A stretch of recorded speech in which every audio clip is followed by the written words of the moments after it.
두 가지 글이 있었는데 아까 제가 이렇게 말하고 사라졌었죠. 각각의 글에 읽어야 될 미션이 뭔지 확인하고 별도로 설정하시라고. 둘 다 간데 심플하게 알려줍니다. 1문단 한번 보도록 할게요. 자, 두 번째 줄 볼게요. 1문단의 두 번째 줄. 가글이에요. 10쪽입니다. 10쪽. 문제들 가운데 하나가 바로 예술의 정의에 대한 문제. 아하, 우리가 가에서 읽어야 될 미션은 예술의 정의였군요. 예술의 정의.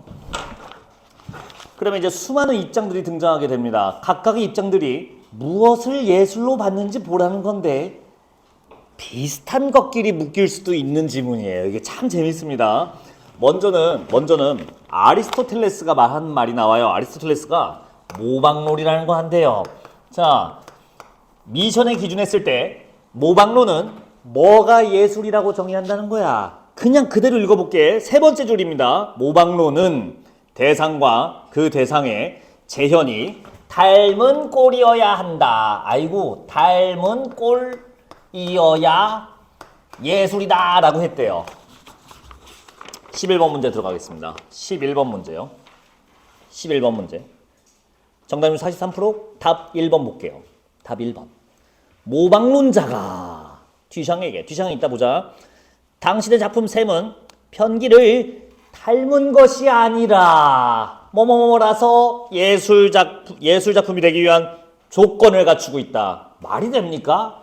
모방론은 예술이 닮은 꼴이어야 예술이래요. 근데 지금 닮지 않아서 닮은 것이 아니라서 예술이다. 아이 개소리죠. 네, 답 1번이에요.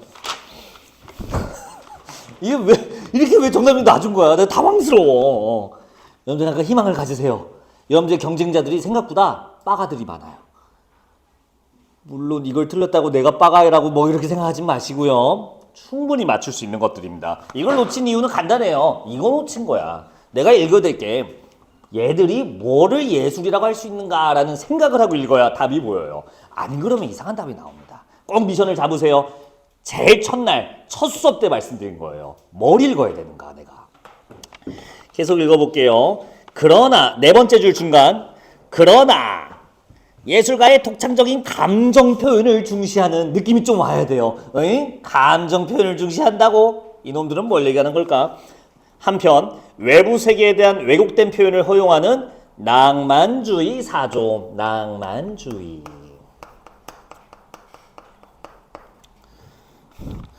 자, 이거 등장했대요. 이거 뭡니까?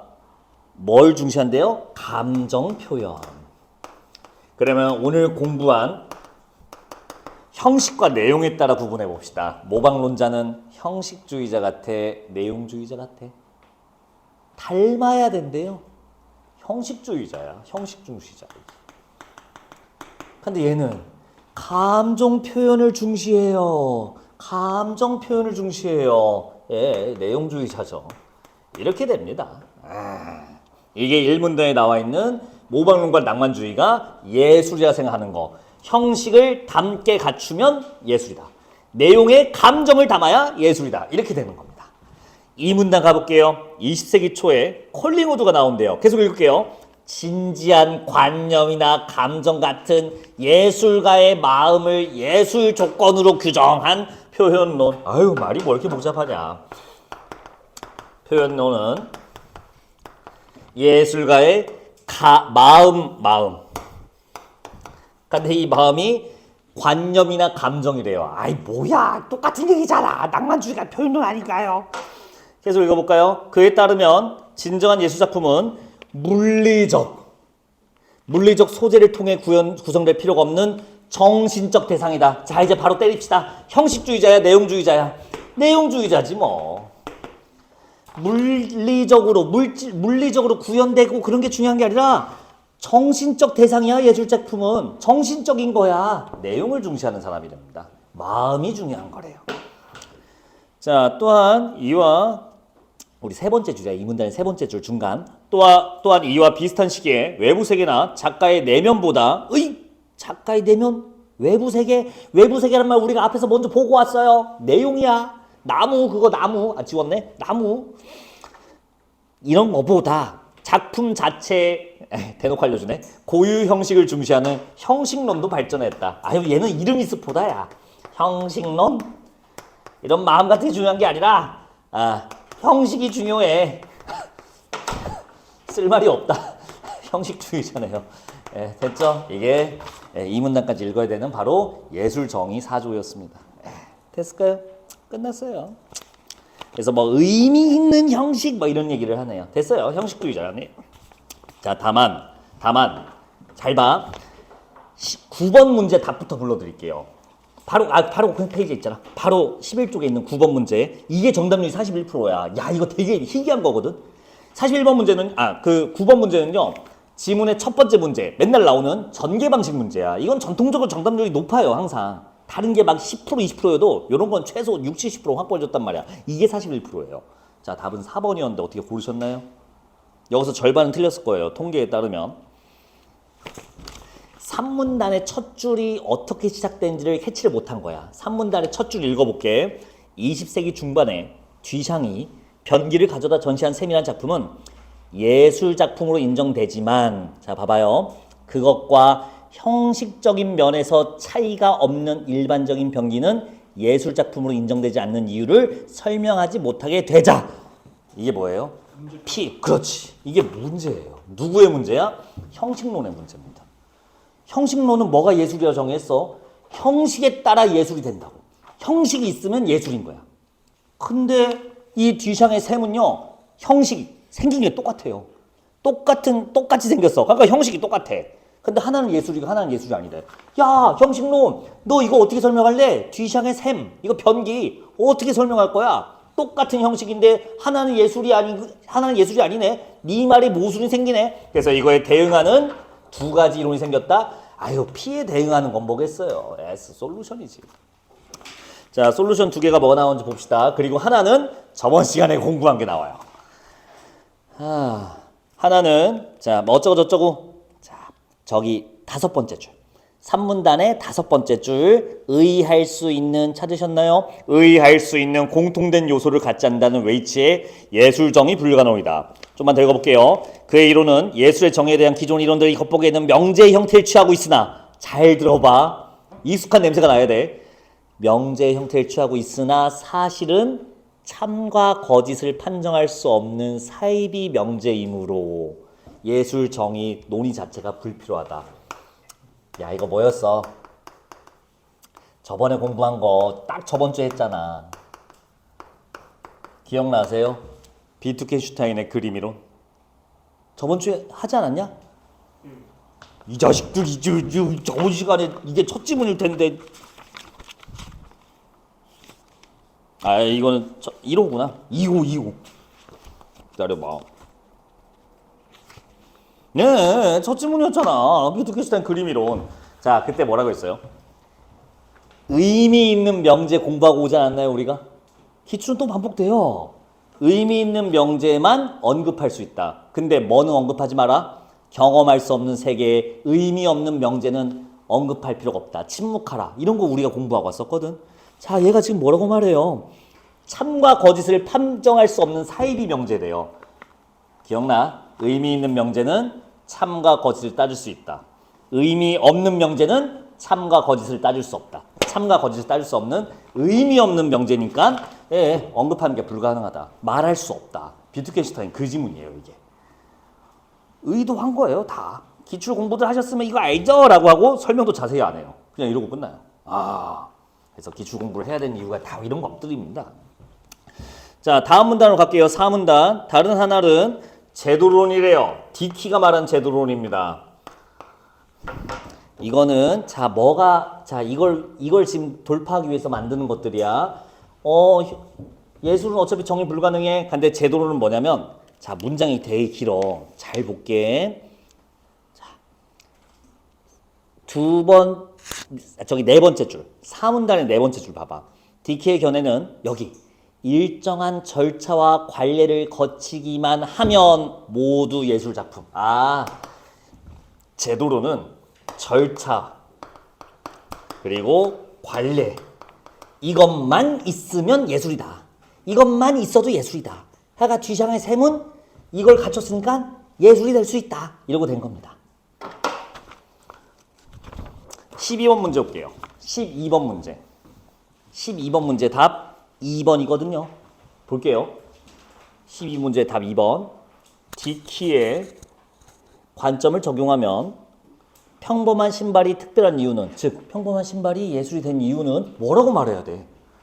절차와 관리를 거쳤기 때문에 라고 해야 되는데 뭐라고 하고 있어? 그 신발 원래 주인이 화가였어요. 그러니까 이게 예술이, 아니 말도 안 되는 소리잖아. 신발의 주인이 누군지가 따지는 게 관리와 절차랑 무슨 상관입니까? 아무 상관없는 얘기. 그래서 답이 2번이 나오게 돼요. 됐을까요? 포인트는 정해져 있었다. 답을 고르는 포인트는. 요게 정답률이 50%. 허허허. 자, 된 것 같습니다. 이제 나지문 들어갈게요. 나지문은요, 내용과 형식으로 가는 게 아니었어요. 내용과 형식으로 갈 수 있는데 한번 꼰 거야. 미션이 뭔지 볼까요? 첫 줄에 있네요. 예술 작품을 어떻게 감상 비평하는지에 대한 논의. 이 문단에서 우리가 두 번째 글 나에서 읽어야 되는 미션은 예술을 어떻게 감상 비평해야 되는가. 이거 읽었어야 됐어요. 그러니까 비평하는 방법, 감상하는 방법이었어요. 맨 처음에 맥락주의 비평이 나옵니다. 이렇게 해야겠다. 얘는 뭐를 어떻게 감상하라고 나왔는지 보니까 그냥 바로 나오네요. 예술작품이 창작된 사회적 역사적 배경, 사회적 역사적 배경을 봐야 된대요. 근데 이게 뭔가요?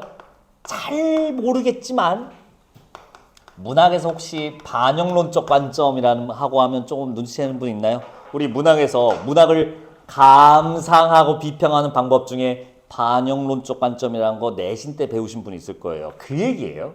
맥락주의가 반영론입니다.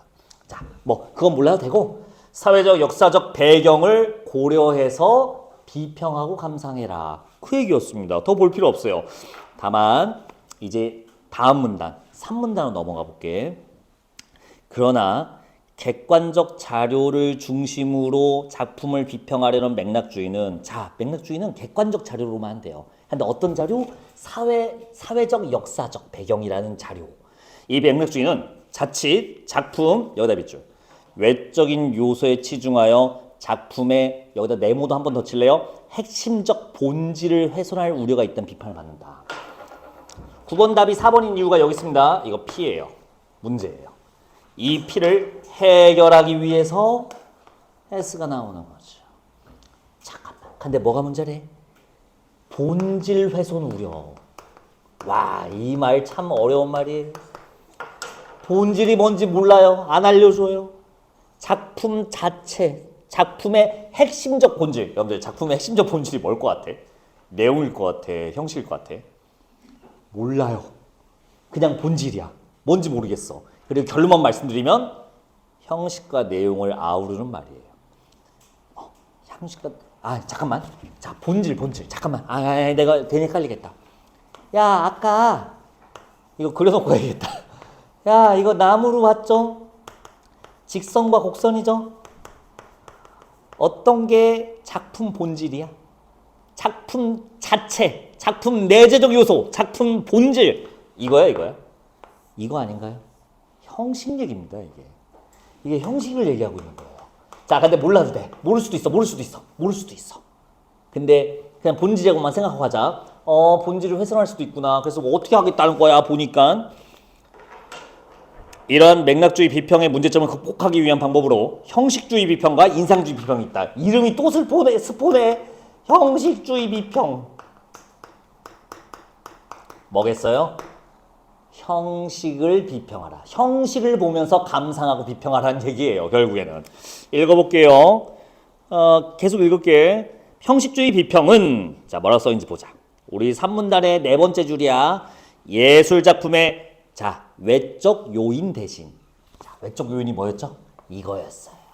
이게 이번 지문에서는 이게 외적 요인으로 설정되어 있네요. 이거 대신 작품, 사회, 문화, 역사적 배경 이런 거 말고 형식적 요소와 그 요소를 간 구조적 유기성의 분석을 중요하게 생각한다. 프리드와 같은 형식주의 비평가들은 작품 속에 표현된 사물, 인간, 풍경 같은 자, 보이세요? 내용보다는 선, 색, 형태 등의 조형 요소, 율동, 비례, 강조 등과 같은 조형 원리를 우수성 판단 기준이라고 봤다. 지금 말한 게 뭐예요? 선, 색, 형태, 형식, 형식으로 감상하고 비평해라. 이 얘기였습니다. 됐을까요?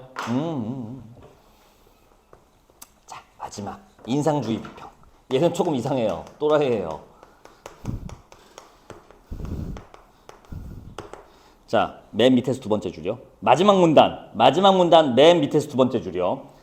하는 것이다. 즉, 다 끝났어. 인상주의 비평가는 작가의 의도나 그 밖의 외적인 요인들을 고려할 필요 없이 이런 거 하지 말고, 그러니까 이런 거 따지지 말고, 작가가 어떤 형식을 썼는지, 어떤 외적 요인 배경에 따라 썼는지 이런 거 따지지 말고, 그냥 자, 누구의 의지? 비평가의 자유의지로 해라. 비평가. 이걸 감상하고 비평하는 사람의 자유의지로 해라. 이건 완전 독특하죠. 내용 형식을 다 깨부수는 네 마음대로 해라 라는 뜻입니다. 와, 이게 변주예요, 변주.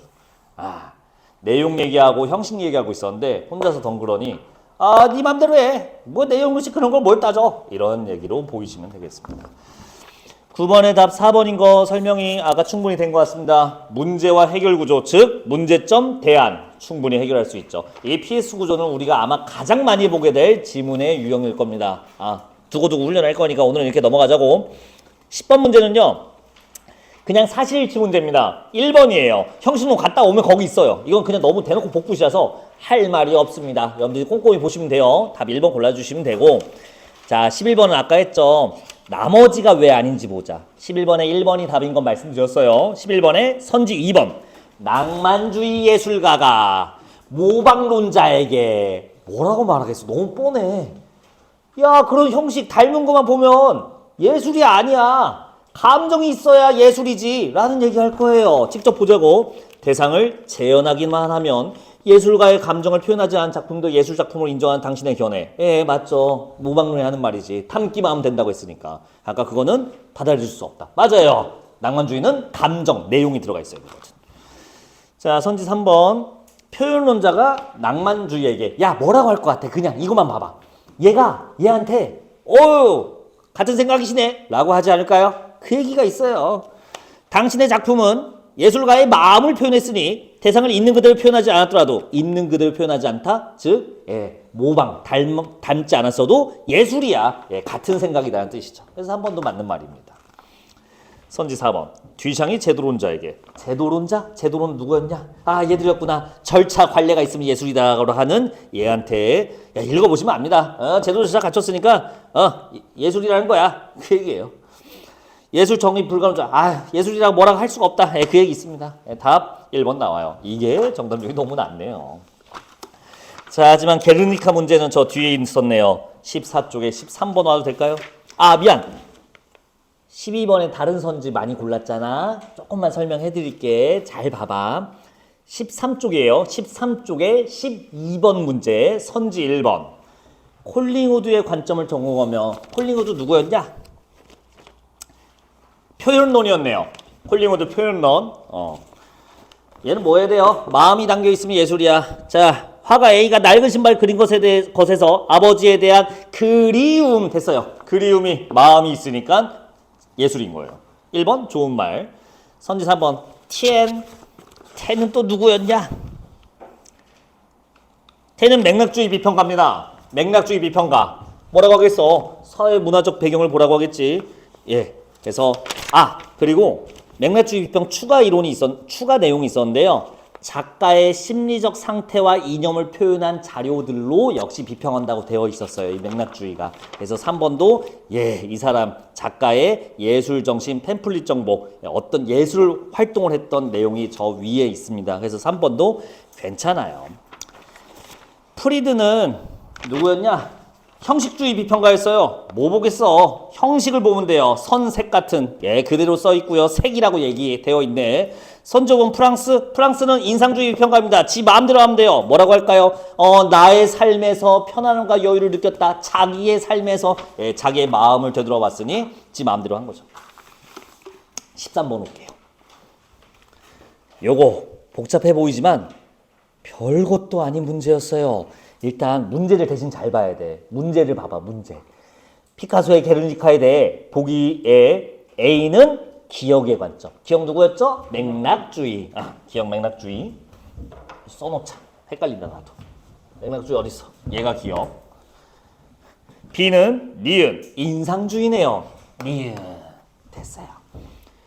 적절하지 않은 거. 답 3번. 3번 선지 볼게요. B에서 슬퍼 보이고와 고통을 호소하고 서술한 것은 작가의 심리적 상태. 자, 뭔가 이상한 거 느껴졌죠?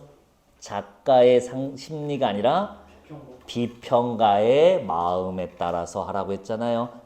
지금 비평가를 작가로 바꿔놨네요. 됐을까요? 포인트가 정해져 있기 때문에 답이 나오게 됩니다. 나머지는 역사 문화 배경 본 거, 그리고 비평가의 주관적 인상 이런 얘기 하고 있어요. 다 그대로 써 있습니다. 4번의 답은 이거 되게 재미난 문제. 뭘 재밌어요? 맨날 나오는 어휘 문제인데. 동음이어를 물어보죠. 전 이게 괜히 갑자기 이런 어휘가 나오지 않다고 봅니다. 여러분들 동음이어가 뭔지 아세요? 알 거예요. 맞아요. 동음, 소리는 같은데 의미가 다르다. 이 지문은 내용과 형식에 대한 차이 중시하는 걸 알고 있으면 더 쉽게 풀 수 있어요. 동음이어는 똑같은 소리, 똑같은 형식을 갖췄지만 의미는 다르다. 내용은 다른 그런 단어를 고르라는 거 아닌가요? 놀랍게도 내용과 형식이라는 주제랑 딱 맞는 어휘 문제예요. 이 동음이어가. 형식은 똑같은데 생긴 건 똑같은데 의미만 달라. 내용만 달라. 자, 답은 일단 3번입니다. 아마 이건 맞추지 않았을까요? 재밌지 않습니까? 이런 문제. 내용과 형식까지 어휘로 묶어버렸어요. 어휘 문제도 내용 형식으로 묶어버리는 아주 완성도 있는 문제였습니다. 그래서 이 내용 형식 이론 이 두 개를 구분해서 볼 수 있는 걸 한다면 많은 문제를 풀게 해줘요. 거의 이 정도면 공식적인 입장이에요. 10몇 년 동안 한 해도 빠짐없이 나와 있습니다. 올해도 당연히 여러분들이 6월일 수도 있고 9월일 수도 있고 과감히 말씀드리면 수능장에서도 만날 수 있는 이론이니까 자기 걸로 꼭 만들어두시면 바랄게요. 그리고 이 이론은 너무 기출이 많아요. 틈틈이 제가 풀게 해드릴 테니까 과제 열심히 하세요. 오늘 좀 있을 거야. 자, 이제 문학입니다. 오늘 문학 최근에 지금 앞에 두 번 수업을 진행했는데 시 위주로 좀 했잖아요. 오늘은 소설에 대한 그 중에서도 고전 소설에 대한 걸 하려고 합니다. 자, 고전 소설을 제가 우리가 출제 원리를 이해하기 위해서는 또 여러 가지 알고 있으면 유용한 것들이 있거든요. 오늘은 고전 소설 중에 인물이 어떻게 출제되는지를 보여드리도록 할게요. 시계를 보고 살짝 초조해졌어요. 오늘 다 뻘소리 뭐 한 거 있냐? 이렇게 벌을 받아요. 헛소리를 하면. 여러분들 항상 우리 겸손하게 공부합시다. 서사의 3요소가 바로 단순하거든요. 소설 출제 요소예요. 서사의 3요소가. 근데 서사의 3요소는 이거 아닙니까? 인물, 사건, 배경. 고전소설은 클래식하게 문제가 항상 나와요. 클래식하다는 게 옛날의 출제 유형이 변하지 않고 계속 나온다는 거거든요. 문제 수도 기가 막혀요. 2문제, 1문제 이렇게 나옵니다. 왜 그런지를 조금 보도록 하자고. 고전소설 얘기하는 거예요. 고전소설. 여러분들 까먹을까 봐 써놓을게. 인물 정보를 물어본다는 거는 단순히 말하면 인물의 심리를 물어본다는 겁니다. 시하고 똑같아요. 이 사람이 어떤 마음 상태인지를 캐치하는 거예요. 여기는 고난도 포인트가 아니에요. 언제는 고전소설에서는. 현대소설에서 저게 지옥이에요. 미묘한 마음 상태를 읽어야 풀게 해주거든. 근데 다행히 고전소설에서는 인물의 심리가 단순합니다. 단순해요. 왜? 사건이 단순해서 그래요. 아니, 고전소설의 사건이 단순한가요? 이렇게 심플할 수가 없어요. 이거예요, 그냥. 선과 악의 대결로 고정되어 있습니다. 아닌 고전소설이 있나요? 없어요. 아닌데요. 제가 저번에 수경낭자주를 읽어봤는데 그건 남녀의 사랑 얘기던데요. 네, 남녀가 사랑하려고 하는데 그걸 방해하는 모함하는 나쁜 친구들 이렇게 되어 있잖아요. 항상 나쁜 사람, 좋은 사람이 설정되어 있기 때문에 아주 평면적인 인물들, 평면적인 구성으로 되어 있습니다. 선하게 되어 있어요. 잠깐만. 근데 오늘 공부할 소설들은 기본적으로 군담 소설이라고 하는데 배경이 일단 중국입니다. 고전 소설 이거 은근히 잘 모르신 분 있던데 어느 시대 때 쓰여진 작품인지 혹시 아세요? 어느 시대 때부터? 고려 시대라고 생각하시나요? 조선? 고려? 그 이전은 없나? 맞아요. 조선 때부터예요. 고조선도 있지 않았을까요? 아니요. 고조선 삼국시대 때, 즉 고대 시대 때 나왔던 소설 서사들은 설화라고 합니다. 고전소설이라고 안 해요. 그래서 설화 문제는 다른 유형으로 내게끔 해야 되고 안 내요. 최근에 10년째 안 나와요. 설화는 잘 안 나와. 다른 영역이랑 겹쳐서 나오는 건 있어요. 하지만 거의 단독으로는 안 나오고요. 그러면 고려시대 때 소설 있지 않을까요? 아니요. 고려시대 때는 가전체 문학이라고 해서 또 별도의 취급을 해줍니다. 고전소설이 등장한 시기는 조선으로 교육과정에서 규정해놨어요. 자, 그리고 고전소설이 등장한다. 그러면 조선시대가 이제 기본적이라는 거예요. 그러면 소설이 쓰여진 방금 본 맥락주의 비평으로 감상해볼까? 조선시대의 사상이나 이런 것들을 알고 있으면 좀 더 편하게 처리할 수 있습니다.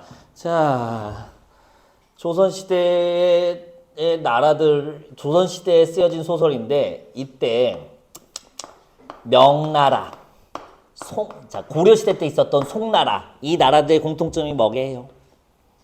뭐 우리나라가 따랐어요 그런 거 말고 이게 한족이에요. 얘들이 한족. 중국에 여러 가지 종족들이 있잖아요. 뭐 여진족, 거란족 막 있잖아. 여러분들이 알고 있는 마지막 중국의 왕조 청나라는 여진족이 세운 나라야 참고로. 근데 이제 조선시대 사람들이 숭상했던 이 민족이 바로 중국의 한족이에요. 얘들이 썼던 글자를 한자라고 하는 거고 얘들이 쓰는 문장을 한문이라고 하는 거고 그 한이 이 한이에요. 얘들을 정신적으로 숭배해요. 고려시대 때는 송나라랑 조선시대 때는 명나라랑. 그러니까 얘들은 조선시대에 쓰여진 소설에서 좋은 사람, 착한 편일 수밖에 없어요. 인물 정보가 심리 문제로 되어 있는데 고전소설은 심리가 쉽다고 했죠. 근데 한 문제가 더 나와야 되죠. 뭐가 나오냐 고전소설에 바로 관계가 나옵니다. 아니 이 얘기가 갑자기 일리 와요. 관계를 알려면 그 당시 때 썼던 용어들을 알고 있어야 돼요. 고전소설을 처음 공부할 때 막막한 벽이 느껴지는 이유는 이 자식들이 서로 부르는데 뭐라고 부르는지 서로 달라요. 그리고 이 말이 뭔지 모르겠어. 거기서 출발합니다. 명나라 송나라의 대빵은 뭐라고 부를까?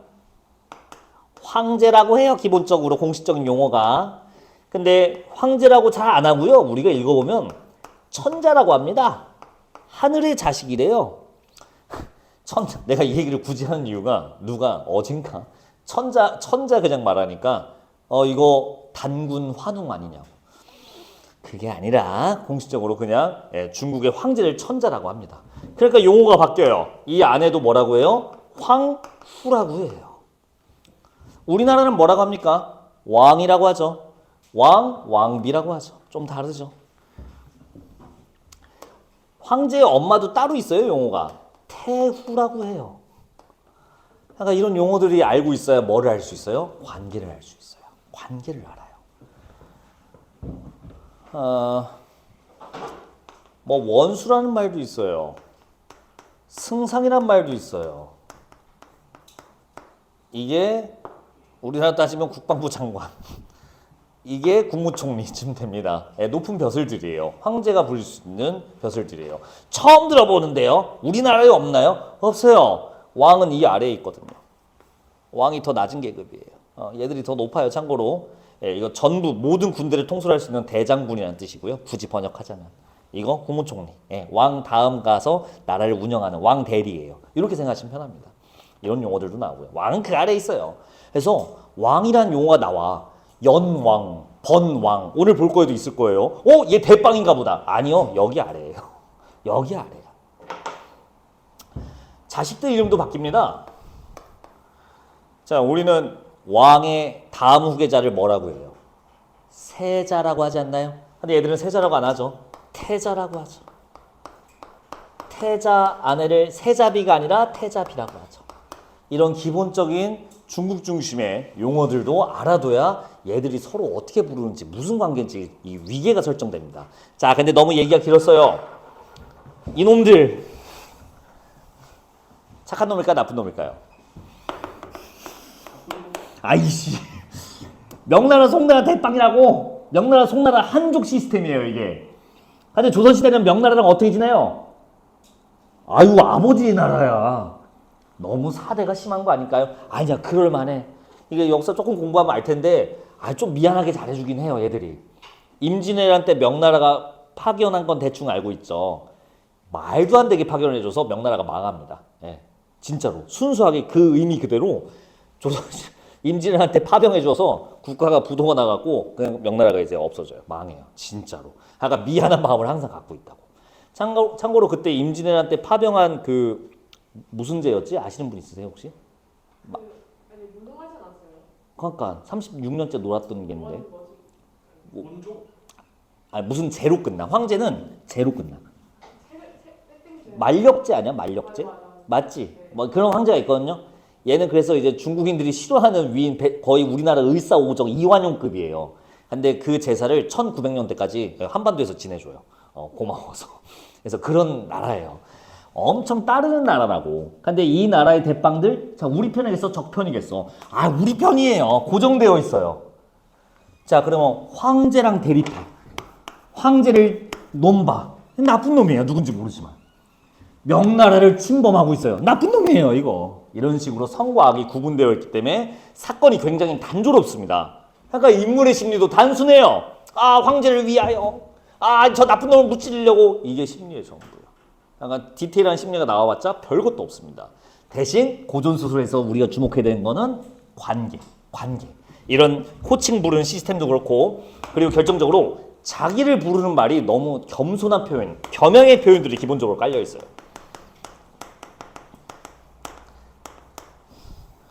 예를 들어서 뭐 몇 개 예만 볼게. 다 볼 수는 없으니까 여러분들 읽으면서 익숙해져야 된다는 거야. 아니야, 이런 과인. 사극 좀 보셨으면 알 텐데 부족한 사람이라는 뜻이에요. 과분한 사람이라는 뜻이에요. 뭔 뜻일까? 황제나 왕이 자기를 낮춰 부를 때 쓰는 말이에요. 그렇구나. 이 정도는 알지 않을까? 소자. 아들이 아빠한테 자기를 낮춰 부르는 말. 딸이 자기를 낮춰서 소녀 이렇게 부르는 거죠. 이거 누구한테 하는 말이야? 부모한테 쓸 수 있는 말이야. 그러니까 누군가가 누군가한테 소자, 아들이에요. 이런 식으로 복잡하게 인간관계가 설정되어 있는데 호칭. 이 호칭 때문에도 겸양의 표현이 감독인 호칭 때문에도 이놈들이 무슨 관계인지 파악하는데 그 부분을 좀 신경 써줘야 됩니다. 그래서 고전소설은 공부를 많이 안 해보셨다면 풀 때 무조건 맞춰야지 이런 생각보다 이런 용어들로 관계를 설명하는군. 이따 정리를 다시 모르는 어휘는 해봐야겠다. 이런 생각으로 하는 게 훨씬 더 도움이 될 거예요. 우리가 공부 초반 때는. 물론 풀 수 있으면 잘 풀어보고. 자, 배경은요. 공간과 시간이 있는데요. 둘 다 잘 나옵니다. 시간 배경을 정확히 인지했는가, 공간 배경을 잘 인지했는가. 근데 그 중에 이 공간 배경이 조금 역시 고전소설에서 좀 고난도 포인트로 나와요. 왜냐면 현대 소설에서는 유치해서 쓸 수 없는 공간이 빈번하게 등장하거든. 어디겠어요? 비현실적 공간.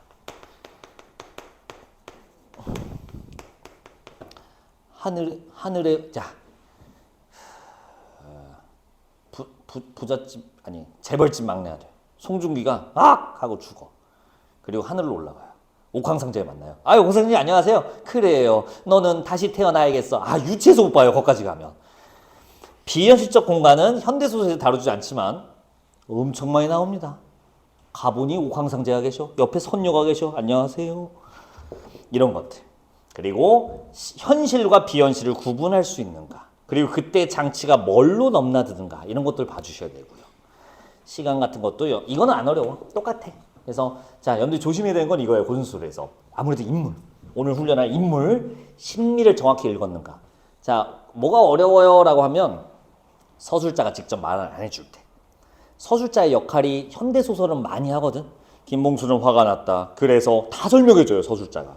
근데 고전소설은 서술자가 말을 안 하고 이렇게만 해. 김봉수가 말했다. 야이 여저자. 아, 대사를 통해서 심리를 추측해줘야 돼요. 그거 하나 해줘야 되고요. 무조건 하나 나와. 두 번째, 인물끼리 무슨 관계인지 파악하는 문제. 이렇게 두 개를 여러분들 캐치해 주셔야 되고요. 사건은 선과학이 뚜렷하기 때문에 나오긴 나오지만 너무 쉽습니다. 잘 봐주시면 되고요. 배경은 이런 초월적 공간들이 있냐 아니면 현실적 공간에 한정되냐 이런 것들을 봐준다면 아마 그렇게 어려운 문제들은 없을 거예요. 자, 얘기가 길어졌습니다. 옛날 말들이 많기 때문에 익숙해지라고 좀 보는 거고요. 끊어서 가도록 할게요. 다 안 풀어도 됩니다. 아니, 다 못 풀어요. 왜냐면 17쪽에 17번은 제가 실수했습니다. 보기를 못 넣었네요. 미안합니다. 그래서 15번, 16번까지만 풀면 될 것 같아요. 그러면 제가 시간을 많이 드릴 필요가 없죠. 아이고, 미안하다. 4분만 드려볼게요. 15, 16번을 풀 거예요. 시간 남으면 18번도 한번 풀어보시고요. 15, 16번을 풀어보도록 하겠습니다. 2014 유평이군요. 자, 4분제 드릴게요. 해보세요.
17번 시간이 남으신 분은 한번 푸실 수는 있어요, 이론상. 자, 근데 10초 남았네요. 마무리해 주세요.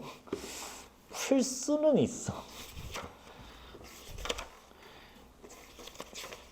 아유, 이런 걸 빼면 안 되는데. 아유. 아, 옛날에 이런 거 실수 없이 잘 만들었는데. 아, 늙었나 봐, 이제. 보기가 빠져. 같이 보도록 합시다.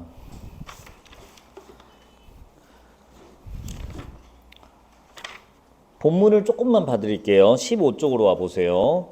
심리를 읽으라고 되어 있는데요. 심리가 이 정도면 서술차 치고 되게 잘 알려주고 있거든요. 자, 맨 첫 줄에 종이 엎드려 불효한 죄를 청하니 부인이 둘의 관계가 뭔지 벌써 나와야 돼요. 엄마 아들이구나. 왜요? 불효한 죄를 청했다고 하니까. 자, 근데 대경 이런 말들 알아야 돼요. 경 놀랄 경자입니다. 그러니까 크게 놀라서 말하기를. 이런 용어들 익숙해 주세요. 자, 어쩌고저쩌고 해요. 그리고 자, 방금 대경에서 밑으로 둘, 넷, 다섯 줄 내려와 보세요. 그러면 하고라고 시작해요. 자, 이런 식으로 내려올게요. 방금 첫 번째 줄에서 다섯 칸 내려오시면, 다섯 줄 내려오시면 하고라고 시작하네요. 읽어볼게. 강호에 다다라 장소저를 소저, 예, 어떤 여자를 말할 때 하는 말, 젊은 여자를 소저라고 합니다. 그래서 젊은 여자를 장아가씨, 장씨 아가씨를 취한. 자, 이 취하다는 눈치껏 맞춰줘야겠죠. 예, 아내로 맞이하다 정도로 봐주시면 될 것 같아요. 그래서 장소저를 취한 곡절, 예, 구비, 커브라는 뜻이거든요. 구비되어 있는 절, 예, 구역이라는 뜻인데 사연 정도로 보면 되겠습니다. 그래서 장소저를 아내로 맞이한 사연을 아뢰니 부인이, 자, 이 말을 볼 줄 알아야 돼요. 기쁠리히, 엄청 기뻐하면서. 자, 이거 알고 있다면 그 다음 부인의 말이 뭔지 대충 압니다. 좋다는 뜻이구나. 장소조 아내를 많이 해서 좋은데 나는 엄마는 마음에 든다. 이런 얘기입니다. 그럼 좀 더 편하게 읽을 수 있어요. 자, 그 대일에서 두 줄 내려와 볼게요. 장소절을 네 줄 미안하다. 대이 밑으로 네 줄 내려오시면 장소절을 내가 보지 못하였으나 네 말 들으니 친정 네 짝이로다. 역시 좋아하시네요. 계속 갈게요. 그 또한 하늘이 시키심이 어찌 인력으로 취하으려. 하늘이 시킨 거래요. 하늘의 뜻으로 봤어요. 둘이 맺음된 거를. 좀만 더 갈게요. 그러나 우리 형세가 이러하니 여덟 빗줄. 어찌 예절을 기다리겠느냐. 이제 엄마의 마음을 읽어줘야 돼요. 무슨 마음일까? 일단 조웅이 불효했다고 미안하다고 엄마한테 사죄한 이유는 엄마한테 결혼한다고 사실 알리고 해야 되는데 그런 거 없이 결혼해서 미안하다. 근데 엄마는 대히 기뻐하면서 아예 괜찮아. 우리가 지금 상황이 급해서 그런 예절을 따질 새가 없어. 그런 예절을 따질 새가 없어. 16번 문제요. 아니 미안. 17번 문제요. 풀지 말라고 했었지. 자, 17번에 선지 2번 봐봐요. 17번에 선지 2번. 부인은 조웅의 개인적 욕망보다는 사회적 규범을 중시하여 아들의 결연, 둘이 장소로는 결혼한 거, 이거를 합리화했다. X가 나와야 돼요. 왜 엄마가 지금 뭘 신경 안 썼어? 윤리, 그런 게 지금 따질 때가, 예절을 따질 때가 아니야. 약간 사회적 규범이죠, 예절이. 그걸 알아야지. 그렇다면, 네, 합리화한 게 사회적 규범을 중시? 아니요. 하늘의 뜻을 중시하여라고 하는 게 맞겠죠. 그래서 답이 2번이 나오게 됩니다. 복이 없어도 풀 수는 있었어요. 역시 인물의 대사에서 인물의 심리를 읽어줬어야 됐네요. 자, 좀만 더 읽어볼까요? 방금 읽은 거 엄마 대사 마지막 줄 죄될 것 없으니 조금 더 두려워 마라. 괜찮다는 얘기했죠. 계속 읽어볼게. 하며 다시 그동안의 일과 장소적 가문을 물으니 웅이 일리를 아뢰니 부인과 재승. 요 정도까지 알기는 좀 어렵겠지만 그래도 혹시 모르게 챙겨놓을까요? 재는 여러 무리를 뜻하고요. 승은 스님, 승려 말하는 거예요. 아까 재승, 여러 승려. 이런 말을 쓰나요? 지금도 쓰던데? 살짝 애니메이션 들은 것 같긴 한데 제군들이여 할 때 그 제군. 여러 장군들이여 라는 뜻이야. 그게 그거야. 듣고 보니 애니메이션 말고 본 적이 없는 것 같다. 재승이 다 듣고 기이 여겨 칭찬하며 말하기를 하늘이 인도하심이라 어찌 기특지 아니하리오. 예, 칭찬하고 있네요. 월경대사왈. 좀 뜬금없지 않나요? 아니 이 스님이 왜 등장하죠? 재승을 알고 있었다면 눈치를 깠겠죠. 스님이 여러 명 있나 봐요 지금.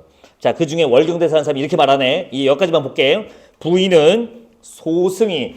소. 자기를 낮춰놓을 때 쓰는 말이야. 자기죠, 자기. 내가 전해드린 말씀을 이제야 증험. 야, 험이 뭐였어? 경험할 때 험이야. 인지하다. 자, 실제로 일어나서 증명된 경험이 증험이에요. 실제로 일어나서 증명된 경험. 의미 있는 명제라고 하면 또 싫어할 건가? 비트게슈타인의 그만할게. 그래서 증험한 줄 아시나이까? 이거 뭐야? 자, 이 스님의 마음을 읽어야 돼요. 무슨 마음인 거야? 잘난 척이야, 이게. 봤지? 내가 옛날에 이런 일이 있을 거라고 내가 얘기했지. 어때? 진짜로 일어나는 거 봤지? 이런 마음이에요. 이 마음이 어디에 나왔냐? 16번의 선지 5번 잠깐 보고 올까요? 이 마음이 이렇게 나와요. 16번의 선지 5번. 월경대사는 딱 이 한마디 했거든. 물론 뒤에 더 있긴 했다. 조웅의 정해진 운명이 드러나는 것을 두려워한 게 아니라 맞춰서 기뻐하고 있잖아요. 그러니까 두려워하다는 심리가 이상하죠. 그래서 5번이 답이 아니에요. 16번의 답은 미리 말하면 1번입니다. 다 맞췄을걸? 자, 그 다음 좀만 더 볼게. A 묶인 대로 와봐요. 15쪽에 A 묶인 곳 세 번째 줄. A 묶인 곳의 세 번째 줄. 소자 처음에 이리로 올 적에 선생. 자, 새로운 인물이 등장했어요. 선생? 뭔지 모르겠어. 선생께 기약을 정하고 왔대요. 기약, 약속, 다시 만날 약속. 정하고 왔사오니 이제 슬하는 무릎 아래라는 뜻인데 부모의 곁을 슬하라고 합니다. 그래서 이제 슬하를 잠깐 떠나 뭐 하겠대? 지금 엄마랑 살고 있었는데 엄마를 떠나서 선생께서 실망하신 탄식이 없게 하겠나이다. 선생과의 약속을 지키러 가겠다. 떠나겠다는 얘기죠. 참 하나 놓쳤네요. A의 첫 줄 봐봐요. A의 첫 줄. 이때 대사가 웅을대리고 실통한 술법을 의노하더니 여기 1억 우러 3년이 되었는지라. 1억 우러 3년이 되었대요. 요거 문제 아까 있었거든요. 자, 여러분들 15번 문제로 가봅시다. 선지 1번 볼게요. A는 사건의 압축적 제시와 자, 이게 전개 속도를 의미하는 문제거든요. 전개 속도는 빠르다, 느리다 두 개가 있습니다. 사건 전개 속도. 사건을 말한 겁니다. 소설 3요소에서 인물 사건 배경 중에 그 사건이요. 이게 얼마큼 빨리 가냐 아니면 느리게 흘러가고 있느냐라는 건데 빠르다는 건 뭐냐면 압축, 요약 제시를 우리가 빠르다라고 합니다. 누가 해줘야 돼요? 보통 서술자가 해줘요. 근데 간혹 인물 대사로 처리하는 경우도 있긴 해요. 근데 대부분 서술자가 압축 요약 해줘요. 근데 압축 요약이 뭐예요라고 하면 이렇게 설명드려야겠네요. 제법 긴 시간을 짧은 문장 한두 개로 처리. 이게 압축 요약이에요. 방금 보고 온 거요. 1억으로 3년이구나. 뭐야 이거 한마디로 3년을 그냥 1억으로 3년이 되었는지라 끝내버렸죠. 압축 요약이죠. 그래서 빨랐어요. 자, 근데 여러분들 느린 건 뭘까요? 두 개예요. 두 개. 하나 묘사. 김봉수는 머리숱이 많고 안경을 썼고 모공이 넓고 수염이 빨리 자라고. 잠깐만, 사건이 지금 일어나고 있어요? 아무 사건도 일어나지 않아요. 묘사할 땐 사건이 정지돼요. 근데 정지라고 말을 안 하고 느리다라고 얘기해 주네요. 하나 더. 아니 인물의 대사도 느리게 하는 거예요? 네. 사건은 서술자가 얘기를 해줘야 흘러가요. 근데 인물이 대사를 하고 있으면 주변 인물들은 멈춰 있는 상태입니다. 서술자가 얘기를 해줘야 사람들이 움직이고 행동할 수 있어요. 소설 속에서는. 대사를 하면 역시 사건이 멈춰요. 자, A를 보니까 자, 압축 요약 방금 있었죠? 1억으로 3년. 그리고 대사로 되어 있죠. 서로 대화하고 있죠. 그러면 느리네요. 느리고 빠르고가 둘 다 있네요. 잠깐만. 야구 좋아하시는 분 아시나요? 투수가 완급 조절한다. 지호 알아.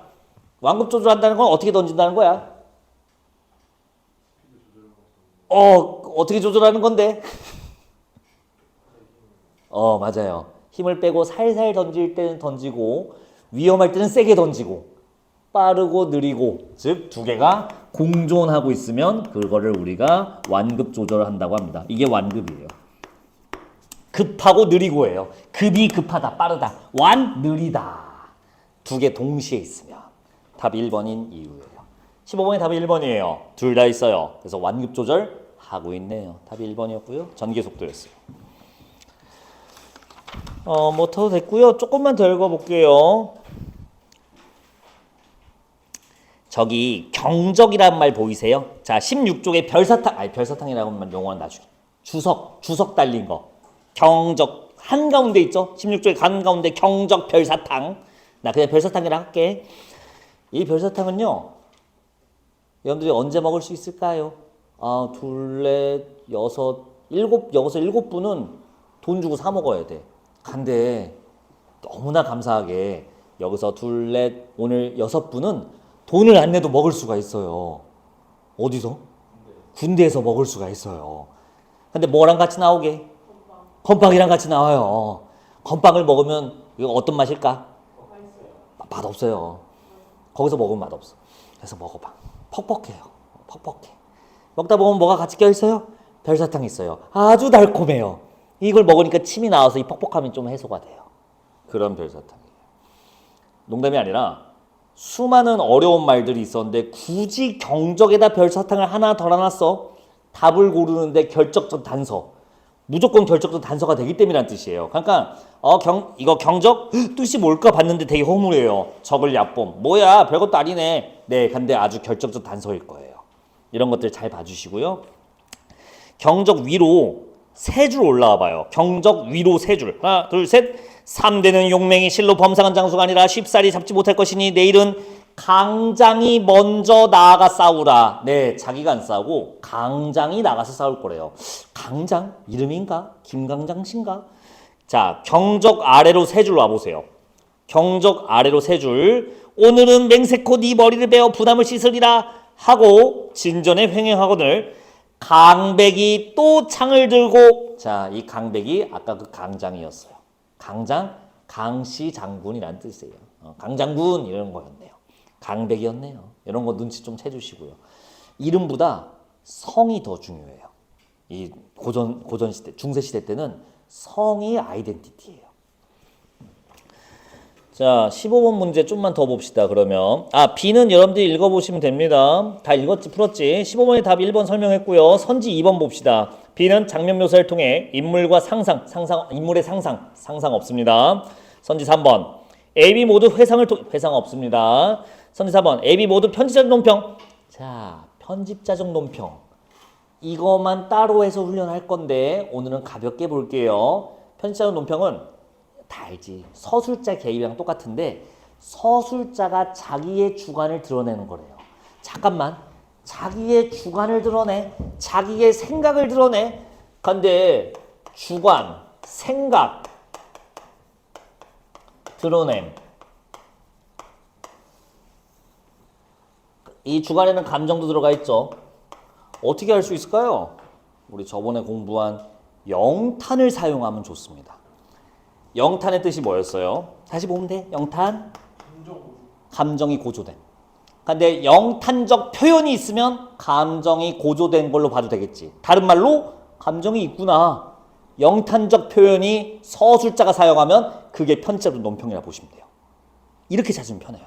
그러니까 어딜 보러 가야 돼? 어미를 보러 가야 돼요. 이 영탄적 표현이 다 어디서 발동해요? 한 번 더 볼까요? 느낌표, 감탄사, 감탄형 어미, 서리법. 이게 영탄적 표현이었어요. 영탄법이었어요. 이거 어디로 가야 돼요? 말 끝에 있어요. 다 어미, 서리법, 의문형 어미 보러 가야겠죠? 느낌표 문장 끝에 있죠? 아까 끝부분이야. 자, A에는 없었어요. 근데 B에는 있긴 있네요. 어디 있나요? 저기 네 번째 줄 한번 보실래요? B의 네 번째 줄. 들어가니 3대가 아무리 재주가 용한들 어찌 창을 한 손으로 쓰리오. 이거 서술자가 말하는데 이거 뭐야? 서리법이잖아. 영탄법이네요. 감정을 드러냈네요. 이게 편집자는 논평이에요. 하지만 답은 아니에요. A가 안 들어있고 결정적으로 비극성이 나타나 있지는 않습니다. 예, 지금 이기고 있는 상황이에요. 주인공이.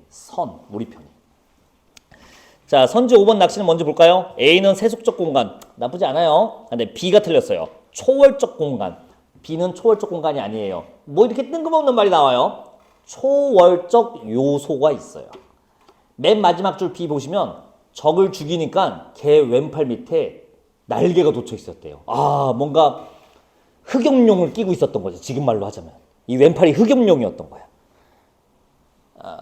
초월적 공간이 아니라 초월적 요소, 즉 비현실적 요소는 있었어요. 그런 낚시였습니다. 공간 정보가 아니었어요, 이거는. 자, 16번에 1번인데 강백이 뭐라고 말하는지 아까 봤죠? 도발하잖아요. 3대야, 들어봐. 네 형 2명이 죽었자다. 니네 형 2명이 영혼이 와서 제발 우리 영혼 좀 놔주세요. 동생 목을 갖다 드릴 테니 그러고 있더라. 호호호. 야, 이거 무슨 의도로 했겠어? 도발이지. 자극하려고 하는 거지. 1번 답 그대로 하시면 되고요. 자, 나머지 선지 봐봐. 선지 2번. 조응은 신이 약속을 지키는 믿음, 신뢰. 자식으로서의 도리에 끌렸다? 아니요. 엄마를 떠나서 약속 지키러 가잖아. 아까 2번은 X. 선지 3번. 3대는 자신의 약점을 위장하여 조응의 방심을 유도했다. 자, 아까 경적 별사탕의 이유죠. 경적이 뭐였죠? 적을 얕봄. 근데 뭐라고 말했어요? 조응이 경적지 말라. 방심하지 말라. 방심을 한 적이 없어요. 방심 유도되지 않았어요. 선지 4번. 아니요, 몰랐어요. 말하기 전에. 아유, 놀랬다. 왜? 대경 그러다가 듣고서 대휘. 몰랐네. 자, 5번은 아까 했었고요. 17번은 설명했으니까 넘어갈게요. 18번은 1번입니다. 이 정도 사자성어. 사자성어 너무 겁먹지 마세요. 요즘에 안 나와.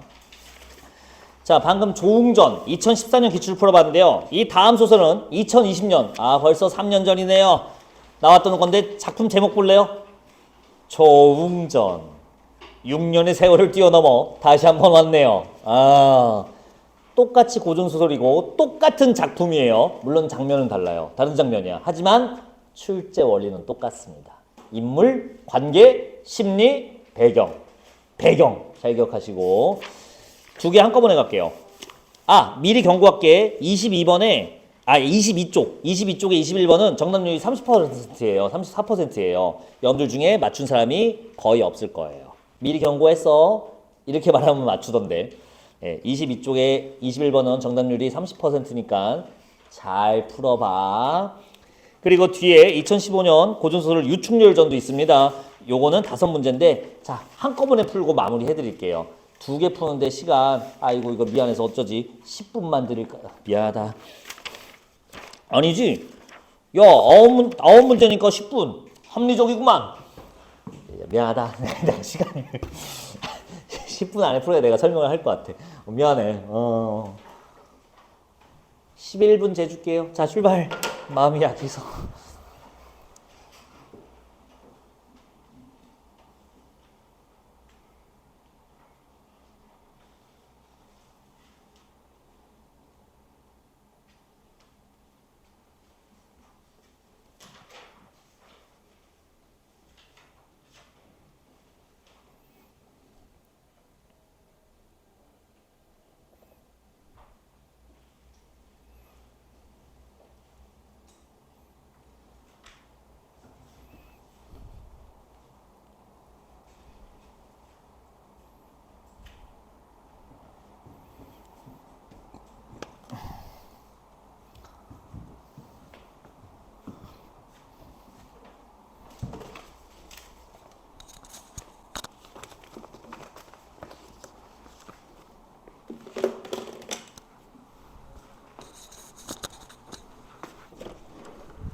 마무리. 미안해 많이 못 줘서 시간.